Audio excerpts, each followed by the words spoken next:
అమ్మాయిలు మాత్రం కొంత ఈ విషయాలలో కొంత రాంగ్ రూట్లో వెళ్తున్నారని అనిపిస్తుంది నాకు.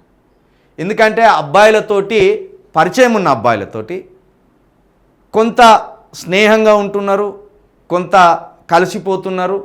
తీరా ఎక్కడో భావోద్వేగాలు బ్లాస్ట్ అయినప్పుడు దాన్ని రేప్ కిందనో లేకపోతే మోసం కిందనో పెట్టి అబ్బాయిలను కొంత ఇబ్బంది పెట్టాలనే ఆలోచనలో ఉంటున్నారు.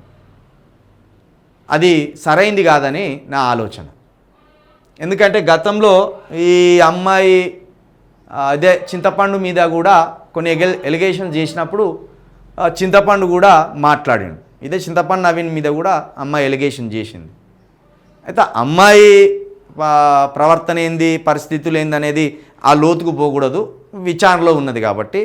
కానీ నేను ఒక్కటి చెప్తున్నా అమ్మాయిలకు, నేను ఒక 4-5 నెలల క్రితం శంకర్ని కలిసినప్పుడు కూడా చెప్పిన, నేను ఆఫీస్లో అమ్మాయిలను పెట్టుకోక, అసలే పరిస్థితులు మంచిగా లేవు. ఏ అమ్మాయి ఏ సహకారం కోరి నాకు సహాయం కావాలని వచ్చినా కూడా అమ్మాయిల ఫోన్లు లిఫ్ట్ చేయకండి, అమ్మాయిలను పిలవకండి అని కూడా చెప్పినాను.